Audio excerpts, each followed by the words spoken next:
اب آج کا میرا موضوع ہے شہادت علی رضی اللہ تعالیٰ عنہ۔ اصل میں حضرت علی رضی اللہ تعالیٰ عنہ کی شہادت بھی اسی الفتنۃ الکبریٰ کا تسلسل ہے۔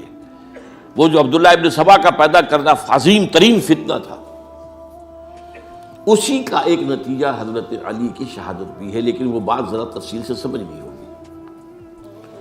اور اس کے لیے میں ممنون احسان ہوں، حال ہی میں ایک کتاب چھپی ہے، ڈاکٹر سید رضوان علی ندوی، وہ محقق ہیں تاریخ کے، انہوں نے بڑی تاریخی تحقیق کے بعد جو باتیں بیان کی ہیں وہ میں آپ کے سامنے رکھ رہا ہوں۔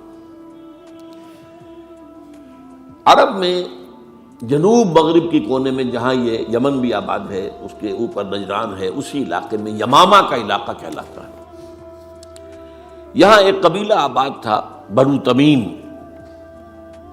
یہ جو لوگ تھے بڑے کرخت مزاج، جنگجو، اکھڑ، ضدی، اور جس بات کو ایک دفعہ مان لے اس پر اڑ جانے والے اور مر مٹنے والے۔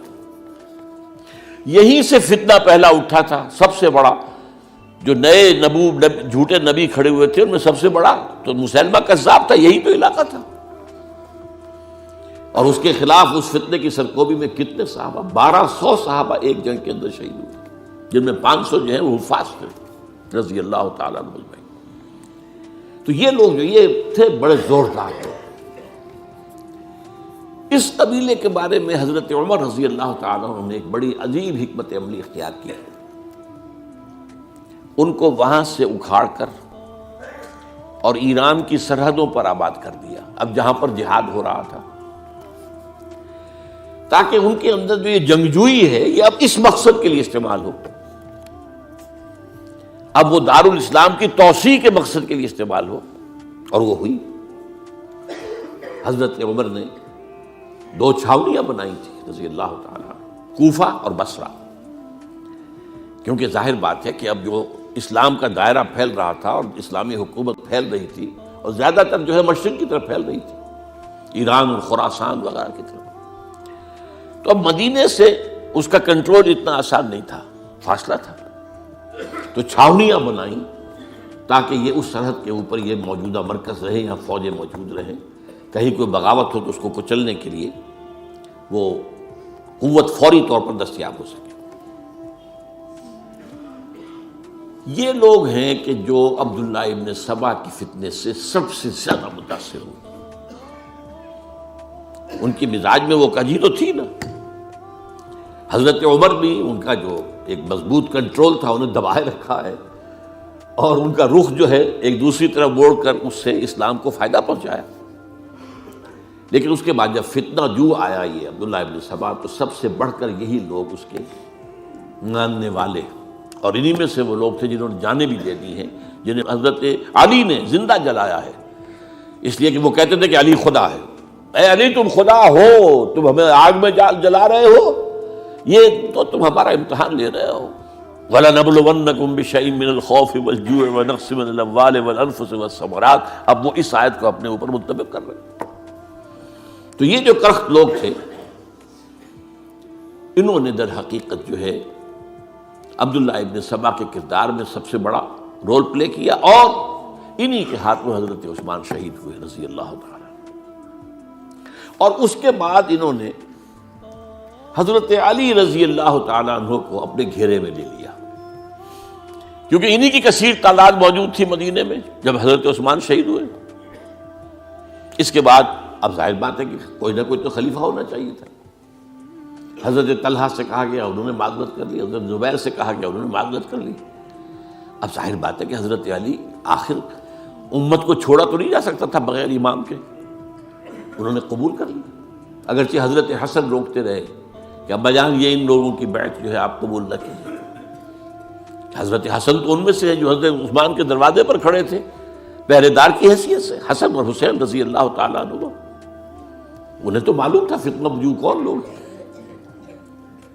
اس کے بعد حضرت علی رضی اللہ تعالیٰ عنہ نے اسی حکمت سے، جس حکمت کے تحت حضرت عمر نے یہ چھاونیاں آباد کی تھی، دارالخلافہ بھی مدینے سے کوفہ منتقل کر دیا، تاکہ پورے عالم اسلام کو کنٹرول کیا جا سکے اس مرکز کے سامنے۔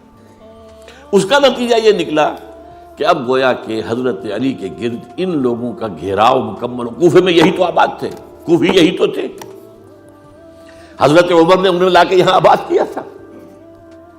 جب حضرت علی نے کوفے کو اپنا دارالخلافہ قرار دیا تو گویا کہ ان کا پھر عمل دخل بہت بڑھ گیا۔ ایک طریقے سے یہ کہا جا سکتا ہے کہ انہوں نے اب حضرت علی رضی اللہ تعالیٰ عنہ کو اپنے محاصرے میں لے لیا۔ چنانچہ جنگ جمل کے موقع پر یہ ہوا ہے کہ صلح ہو گئی تھی، حضرت عائشہ رضی اللہ تعالیٰ عنہ کے جو نمائندے تھے اور ادھر سے حضرت علی، صلح ہو گئی تھی، طے ہو گیا تھا کہ ہاں قاتلین عثمان کو جو ہے ان کو سزا دی جائے گی، قصاص لیا جائے گا حضرت عثمان کی قتل کا۔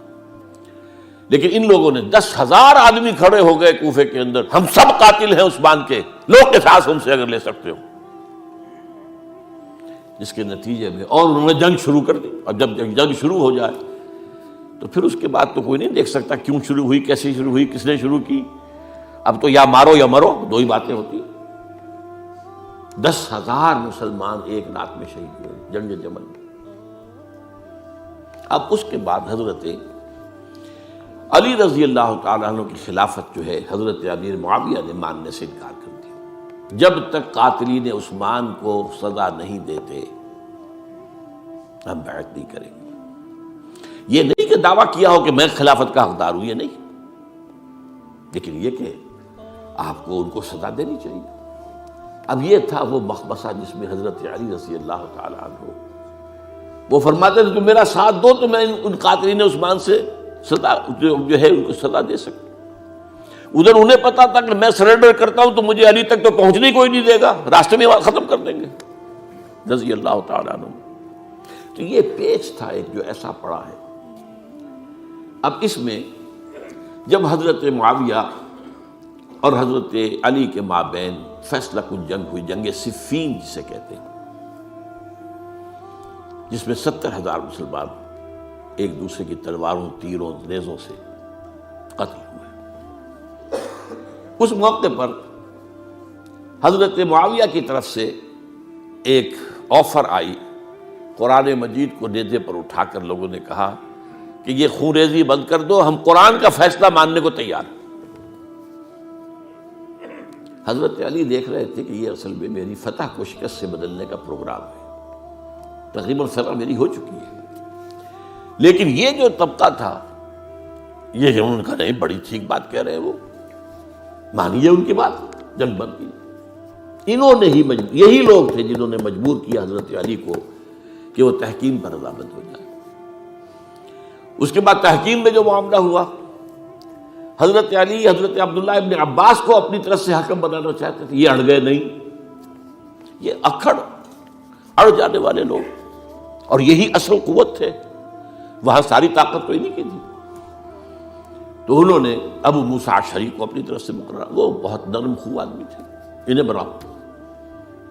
بہرحال جو بھی بات طے ہوئی، اب تاریخ کی روایتوں میں اختلاف ہو سکتا ہے، کہا یہ جاتا ہے کہ طے تو یہ ہوا تھا حکمین کے مابین، ادھر سے ابو موسیٰ اشعری، ادھر سے عمرو بن العاص رضی اللہ تعالی عنہما، کہ آپ اپنے جو کلائنٹ ہیں حضرت علی آپ انہیں معزول کر دیجئے، میں معاویہ کو معزول کر دیتا ہوں، پھر جو ہے مسلمان فیصلہ کر لیں کسی اور کی عبادت۔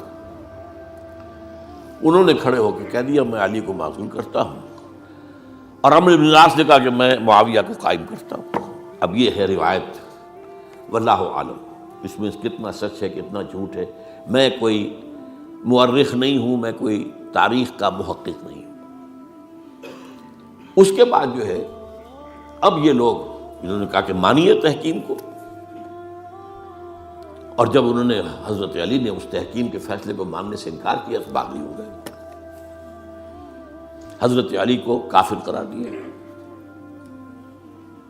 اور جا کر ایک جگہ پر حرورہ ایک جگہ تھی وہاں پر جا کے جمع ہو گئے، جتھا بندی کی بہت بڑی طاقت پر وہاں کر۔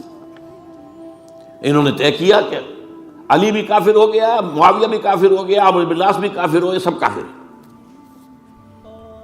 حضرت علی کی طرف سے ایک گئے سفیر ان سے بات کرنے کے لیے، تو انہوں نے کہا تم ہی نے تو کہا تھا کہ تحکیم کو تسلیم کرو، کہ ہاں ہم نے گناہ کیا تھا، کفر کیا تھا، ہم توبہ کی ہم نے.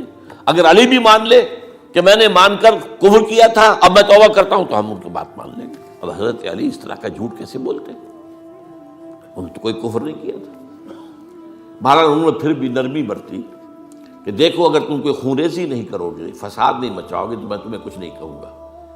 لیکن وہ اپنی ان شرارتوں سے بعد نہیں آئے. تو پھر تیسری جو بڑی جنگ ہوئی ہے ان جنگوں میں، جنگ نہروان کہلاتی ہے، حضرت علی کی جنگ خوارج کے ساتھ، جس میں 4000 خارجی جو ہیں وہ قتل ہوئے. اور یہ بات اب آپ نوٹ کر لیجئے کہ یہ لوگ جیسا کہ اکھڑ بھی تھے لیکن اپنی بات پر ڈٹ جانے والے تھے، لیکن ساتھ ہی دیندار بھی تھے، نمازی اور روزہ بھی تھے. یہ اس طرح کے لوگ نہیں تھے کہ جو فاسق اور فاجر ہو، بس یہ مزاج کا ایک ہے جس جو بات دل میں بیٹھ گئی اڑ گئے.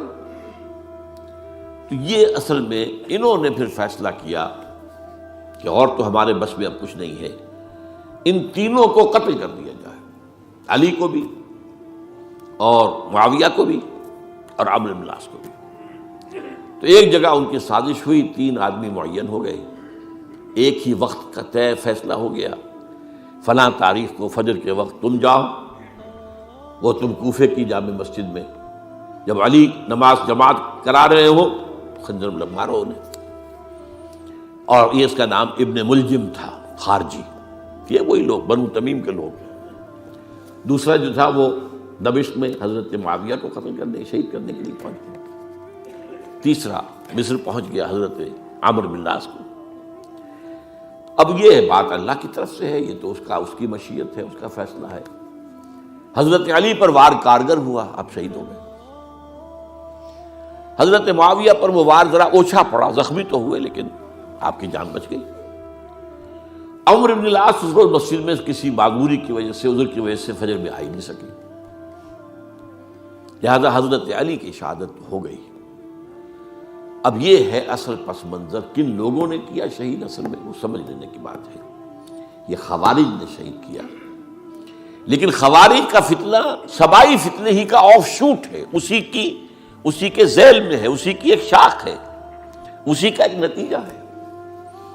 یہ خوارج جو ہے بعد میں بھی ان کی مسلسل جو ہے وہ جنگیں رہی ہیں. بہرحال اس صورتحال کو یہ سمجھ لیجئے کہ یہ خلفائے ثلاثہ رضی اللہ تعالی عنہ، حضرت عمر شہید، عثمان شہید، علی شہید. عجیب بات ہے کہ تینوں کا نام عین سے شروع ہوتا ہے، عمر عین سے، عثمان عین سے، علی عین سے، تینوں شہید ہوئے ہیں. لیکن یہ کہ یہ ہے تاریخی پس منظر.